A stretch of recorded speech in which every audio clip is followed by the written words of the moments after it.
Hello Beatles fans across the world, it's Beatle Dave, your friendly neighbourhood record collector, calling to you from Derby in the UK.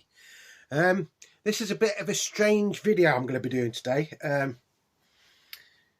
Basically I'm going to be busy over the next few weeks. I'm not sure if I'm going to be able to do many videos. But obviously on the 22nd of February marks the 60th anniversary of this LP. Please Please Me by the Beatles. 60 years since it was released. So I'm going to do a video and I'm going to show you, going to go into a little bit background of the album and basically who played what and things like that, and then I'll show you some of the copies I've got. It's only some of them because I've got lots of copies. Some are British, some aren't. It's just to basically celebrate the 60th anniversary of this album. I know I'm a few weeks early, but like I say, on the actual anniversary of this, I won't be able to do it. So like I say, it was released on the 22nd of February. 14 songs are on this. Out of those 14, 10 were recorded in one day on the 11th of February 1963. So that's what I'm saying, it's only a couple of weeks, isn't it? The 4 songs that weren't recorded during the sessions for these are Love Me Do, P.S. I Love You, Please Please Me and Ask Me Why. They had already been recorded, so a lot of people say this was recorded in one day. Technically it wasn't. 10 of the songs were, but it's still an amazing feat. I mean, a lot of bands today couldn't even record one song in a day, could they? Let alone 10. It was produced by George Martin. I think George Martin's original idea was to record a live album at the Cavern for the Beatles' debut album, or so I've been told and I've read in other books, but how true that is, I don't know, but it makes a nice story anyway, doesn't it? That's the musicians who played on this album. It's not just John, Paul, George and Ringo, by the way. John Lennon, lead, harmony and background vocals, rhythm and acoustic guitars, harmonica on Chains, Please Please Me, Love Me Do, There's a Place and Hand Claps and Places. Paul McCartney, lead, harmony and background vocals, bass guitar and hand claps. George Harrison, harmony and background vocals, lead, rhythm and acoustic guitars, hand claps and lead vocals on Chains and Do You Want to Know a Secret. Ringo Starr, drums, tambourine on Love Me Do, maracas on P.S. I Love You, hand claps and lead vocals on Boys. But there was actually 2 other musicians, or 2 other people that played on this album as well. One was a session musician called Andy White, who played drums on Love Me Do and P.S. I Love You. So the version of Love Me Do and P.S. I Love You on the album is different to the original UK single.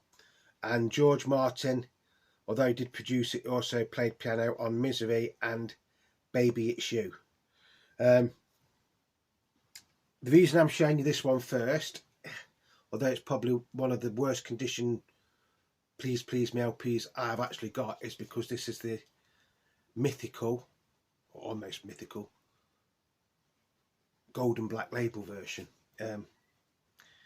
Mono, PMC 1202.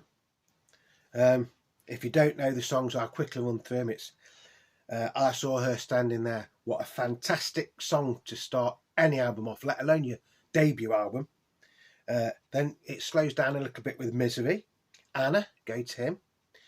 Chains, my baby's got me wrapped up in chains. Boys, fantastic vocal from Ringo. Bearing in mind, I haven't been in the band very long when he recorded this. Ask Me Why. Ask me why I say I love you and I'm always thinking of you.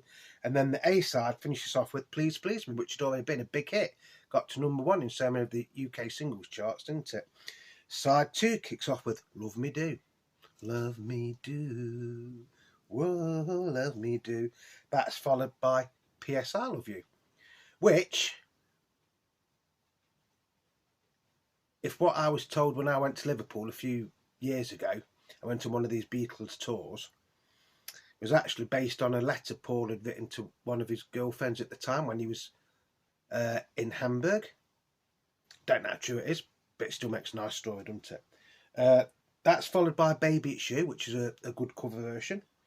Do You Want to Know a Secret? It is a good song and a good performance. The only thing is, on this LP, it's like swamped a little bit in echo, so you can't really see how George is singing it. There is other versions where there's no echo on it whatsoever, and George sounds fantastic singing it. It's still brilliant on here, don't get me wrong. I'm not knocking it. Then you've got A Taste of Honey. A taste of honey, tasting much sweeter than wine. Do do do do. Then it's There's a Place, and then the album finishes off with Twist and Shout. So you've got a really, really strong opening track with I Saw Her Standing There, and a fantastic ending track with Twist and Shout. Like I say, this is a black and gold copy of the Please Please Me LP. I got this about a year and a half ago. I've been to a localish record fair.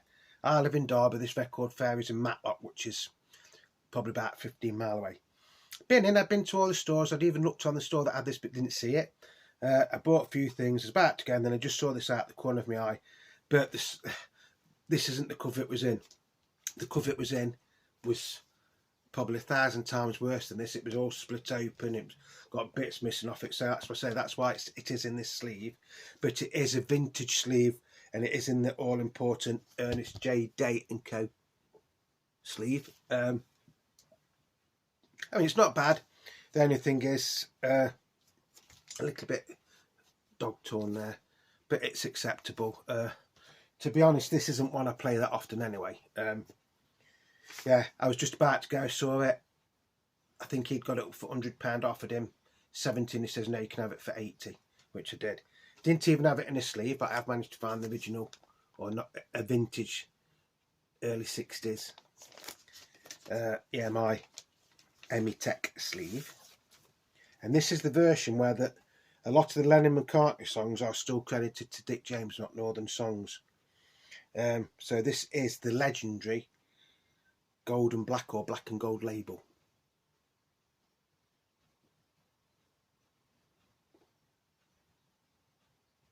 And it is an original. It's not a copy or a fake or anything like that. It is an original. I think I paid £8 for it in the end, which yes is a lot of money. But at least, you know, for something that I thought I would never ever get, you know, I suppose it is worth having. Well, it is worth having, isn't it? Otherwise I wouldn't have bought it. It's not in the best of condition. It's not something that I will play every day. It does play, don't get me wrong, it does play, it plays through, but it does jump. It does jump on. There's a slight jump on Love Me Do and There's a Place, and there's some surface noise or background noise on it. But when you think, you know, it's nearly 60 years old, I suppose that is acceptable in one way. But there is a lot of scratches on it and things. But it is a fantastic thing to have, and to be honest, yes, £100, £80 is a lot of money. But you go on eBay and some of these are going for £1,000 plus. And they're not necessarily in any better condition than this, you know. So that is what they would call a first press. Then there's a second press, which is still on the black and gold label, but then the majority of the Lennon-McCartney songs are credited to Northern Songs. And then you get a transitional copy where it's a mixture of both. So yeah, that is the original UK first pressing of Please Please Me on the black and gold label, and it is worth, well, it's priceless to me. I know it's not in very good condition, but it's priceless because I'll never ever be able to afford to get an original one of these ever again, unless I win the lottery. Right, now we've got a couple of variations of that. This is a South African pressing, which I think I've shown you before.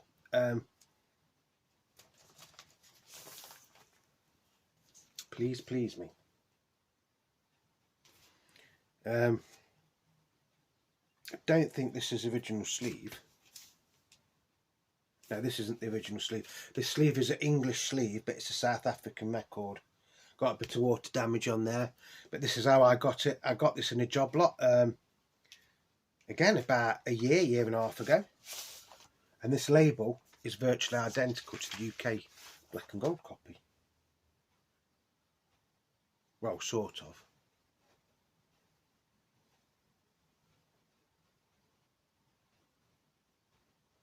The only thing is, this is silver and black, but it's in the style of the gold and black one.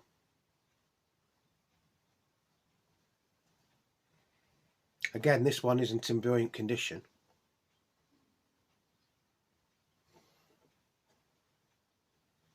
But they're nice to have, aren't they? Just something a little bit different. Not sure how much this is worth, to be honest. I've seen it go for various prices on eBay and other sites. To me, I sort of got it for nothing, so it doesn't really matter, I suppose. Nice LP to have, though.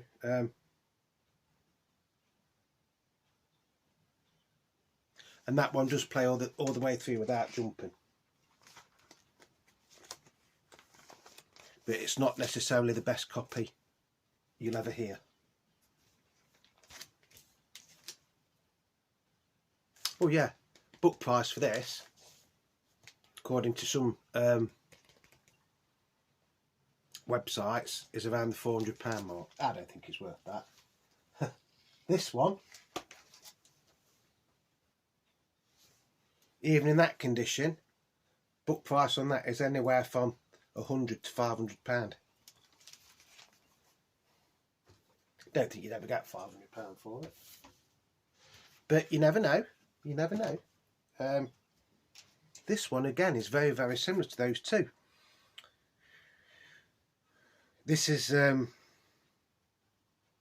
New Zealand, this one, and this has got a slightly different number. This is PMC M1202. That South African one was a different number, wasn't it? I know some of you like catalogue numbers. I will apologise, this could be a long video. Could be a long video. Probably will be a long video. But if something's worth doing, it's worth doing well, isn't it? Yeah, that's PMCJ 1202, the South African one.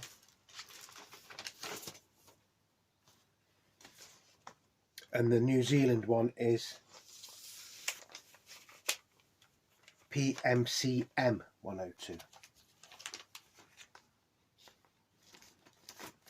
But there's some slight variations on this one. This is in its original New Zealand sleeve or cover.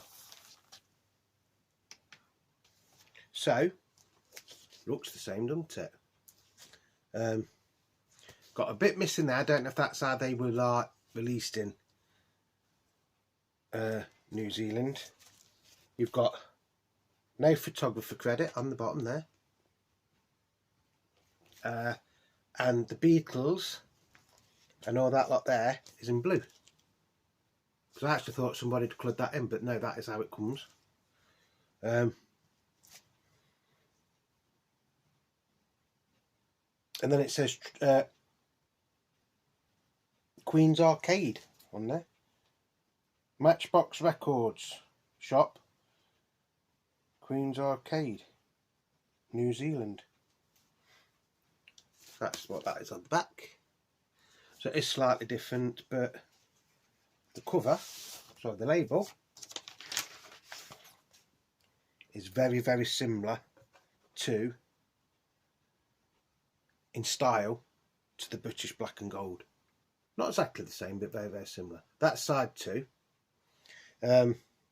Again, it's got lots of marks on it, but this one does play really, really nice. The only thing is, on side 1, the label's been ripped. But I didn't pay a lot for this anyway. Actually, this is a nice sounding record.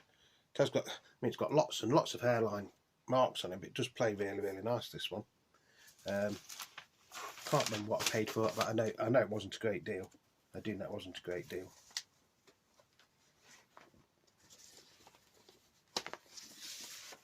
So they're like a couple to look out for.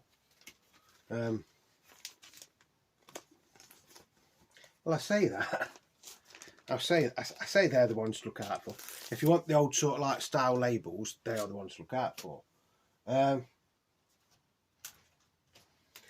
we'll come on to the more sort of like common mono pressings from the UK. And this again is in an Ernest J. Day company sleeve cover. Despite everything on this is actually really, really nice condition of this one for its age. For some reason, please me LPs always seem to go along there.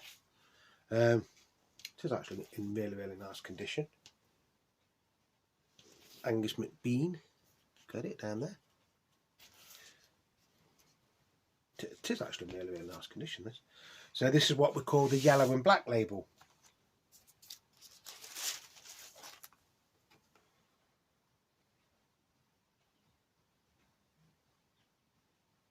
I think this is a fourth press, what they call a fourth pressing. Early ones on the yellow and black label didn't have recording first published, had a small 33 and a third there. And then later ones have sold in the UK. So I think this is either fourth, I think it's classed as a fourth press. And it's got an MT tax code there. Well, it could be second press. I don't know, to be honest, I don't know. I might have got that wrong. But all of these records so far use the same mixers. Again. Please Me is one of them LPs where you go on, you know, your internet sites and things like that, you know, if you want to buy them, and they go anywhere from £10. I mean, I've seen some yellow and black copies like this advertised for more than silver and black copies. But I suppose it depends how much you want that record if you haven't got it in your collection, doesn't it? Because everything is only worth what someone's prepared to pay for it. This is a later copy. This is a stereo one now. So this is PCS 3042. And I think this is late 60s, early 70s. The interesting thing about this is you don't get the mono or the stereo on the cover there. But it's not in flip back sleeves. There's a version with flip back sleeves. It doesn't say mono or stereo on it. This is an early 70s pressing, to be honest. It is. You've got the gramophone code text there, and you've still got the made in Great Britain there, and you've got the 2-box EMI parlophone. There is a 1-box stereo of this in a flip back sleeve, and there is also a 1-box mono of this. This is actually in really, really nice condition, by the way. Hardly ever been played, this. It's a lovely album.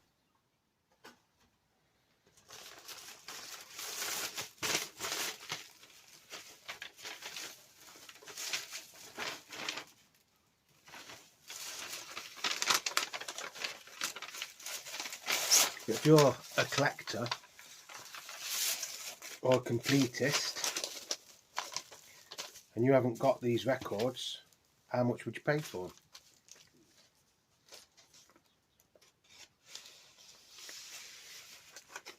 It's a hard one, isn't it? You know, when does being a collector turn into becoming a hoarder? I think I'm borderline now. I really do think I'm borderline between being a collector and being a hoarder.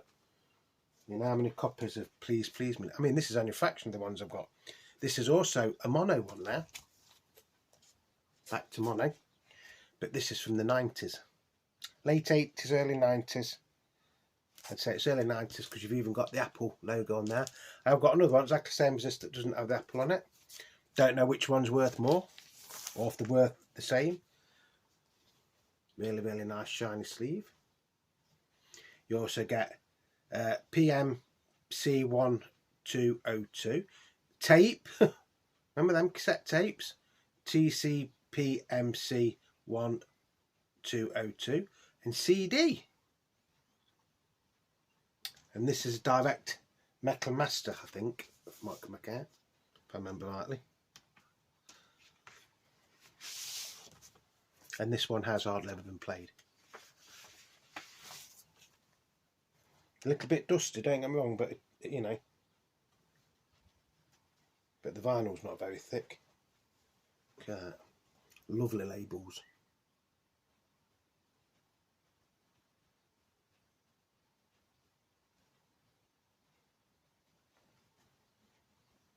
Two.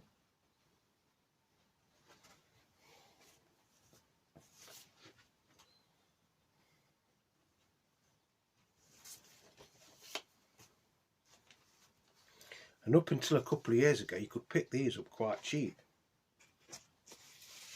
These mono ones, like that. You could pick them up for less than £20 on eBay and other selling sites. Can't now. If you want one of these now, you're talking best part of £50.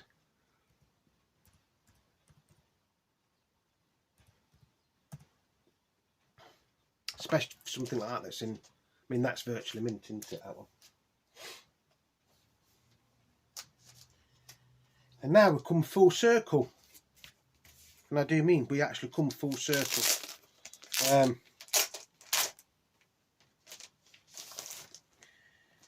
This one is from 2014, I think. I know it's not the one from the magazine one, but that because it hasn't got the sticker on it. And again, it's stereo.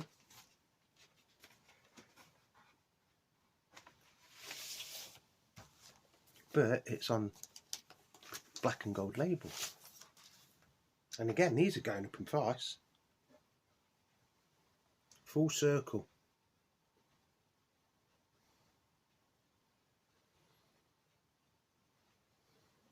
But obviously this one's stereo where my original is mono. And to get an original 1963 stereo version with black and gold labels, not impossible, but it is very, very, very hard because stereo wasn't that popular in the early 60s. And like I said, it's like these. Again, a few years ago you could pick these up for 10, 15, 20 pound. You won't get one for probably under £50 now of them. Brilliant album though, and it is a really, really nice sounding album.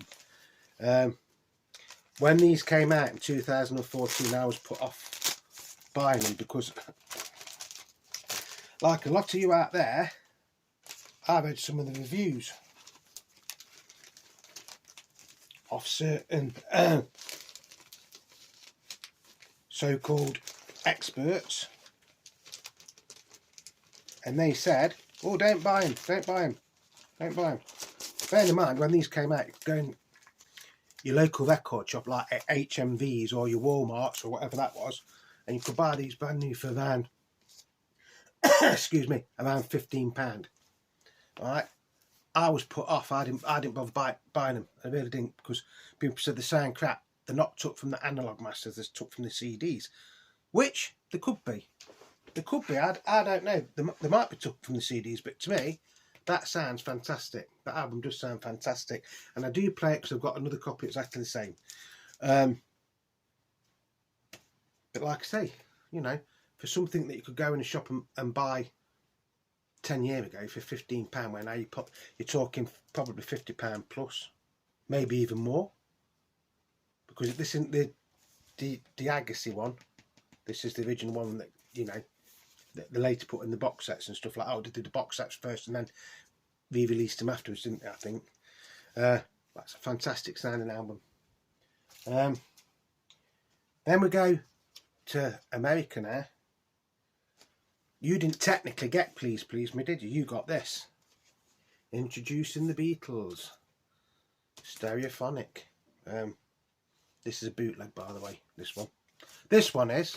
I'm only showing this because this is the closest one to the UK version, because you get I Saw Her Standing There, Misery, Anna, Chains, Boys, Love Me Do. You get P.S. I Love You, Baby It's You, Do You Want to Know Secret, A Taste of Honey, There's a Place, Twist and Shout. The only two songs that are different on it, that are missing from this, is Please Please Me and Ask Me Why, which was on the later versions, wasn't it? Again, this is what it is. This is just basically showing you for like. But having said that, the sound quality, for saying these are unofficial or counterfeits, they're not that bad. I'm lucky. I've got a couple of counterfeit ones like this, but then again last year I managed to get 3 original Introducing the Beatles, but they were the mono ones, and every one is an original one, and I didn't pay a hell of a lot for them.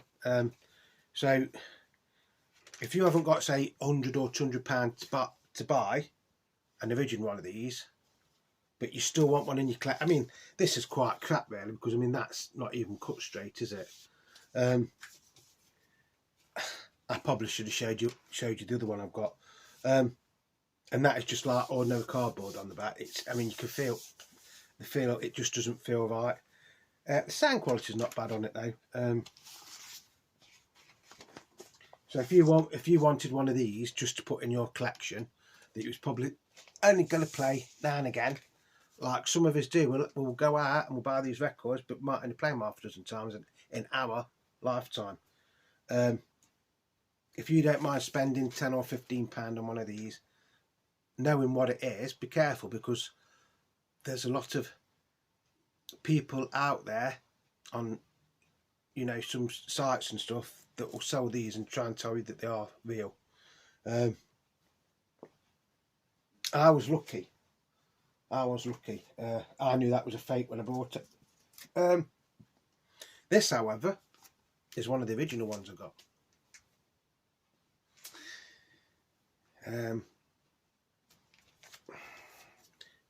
And I got 3, but they're all slightly different label designs. But I've shown photos to people, I've took them to record fairs. Even people in America have told me this is the genuine thing. Like I say, the difference with this one is you get Ask Me Why instead of Love Me Do there, and you get Please Please Me instead of P.S. I Love You there. The rest of it is identical, and you can tell this is a really, really heavy cardboard.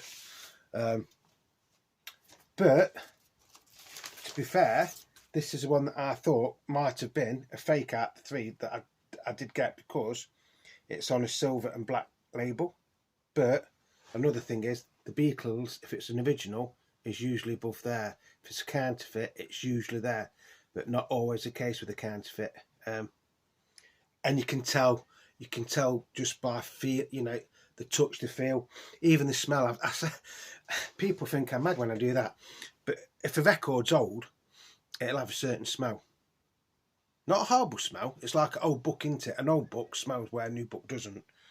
And you can just tell by the feel of, and the quality of that is an original.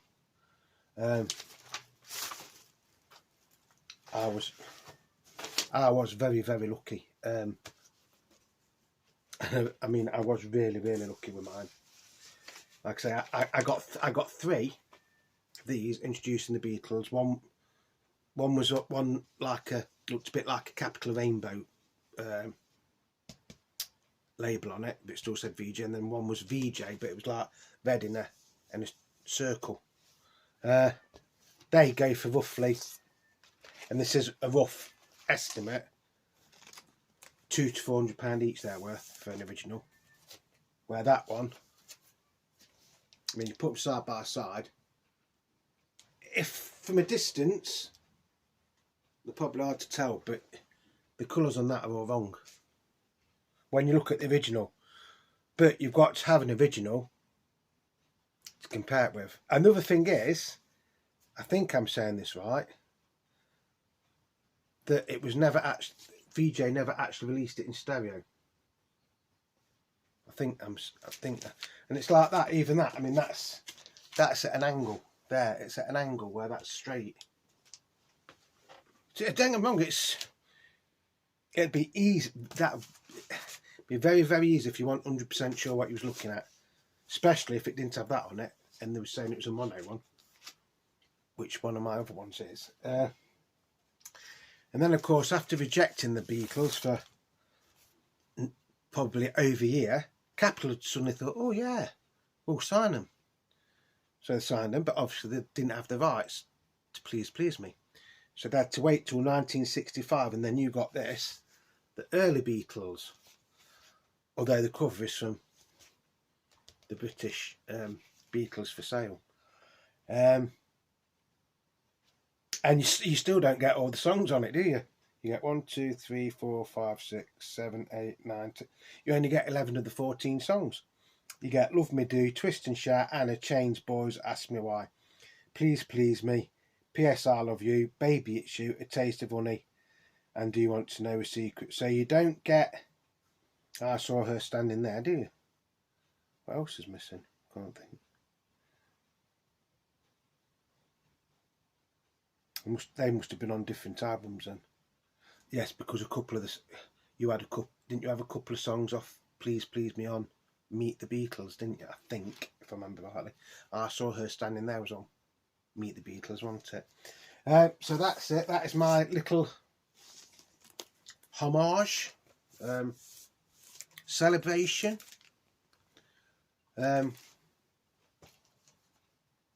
tribute. Is it tribute?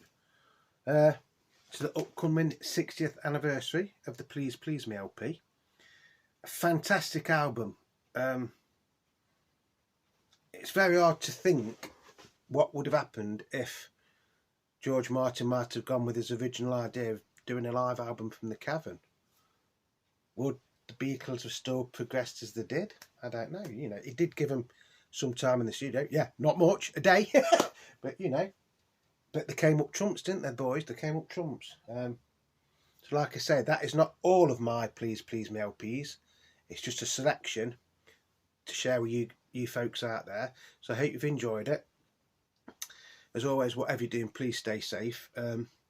Thank you to everybody that is subscribing, leaving me likes, commenting on my videos. If you've just come across this channel and not subscribed, please think about subscribing, and if you're subscribed you might not have done this, but just hit that notifications bell, because then you'll get notifications for when I'm doing new videos. So like, subscribe and hit the notifications bell. It all helps this little channel of mine grow, and it is growing slowly. I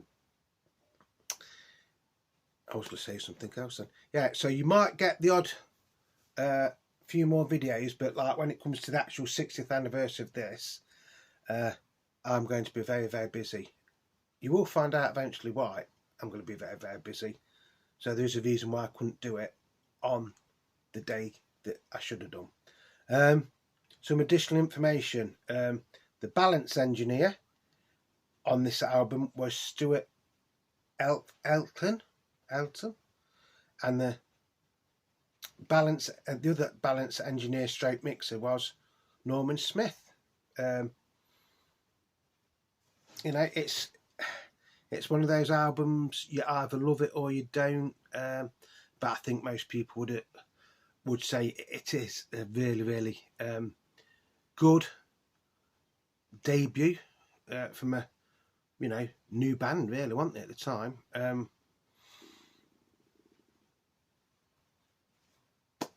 Of course, please Love Me Do and Please Love Me Do and P.S. I Love You had been released on the 5th of October 1962, and Please Please Me and Ask Me Why were released on the 11th of January 1963, although both those singles and the B-sides had actually been recorded in 1962.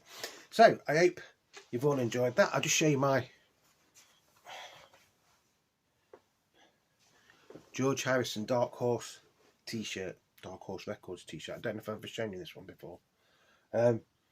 So like I say, you know, thank you for joining me. Thank you for, if you've stayed all the way to the end, thank you, really thank you. You know, it's been a pleasure, and I hope you've enjoyed watching this as much as I've enjoyed making it for you. Beatle Dave loves you all, and just remember, you lot out there are the beat in Beatle Dave. So till the next time, love and peace, happiness, and I'll see you all soon. Ta-da, my ducks.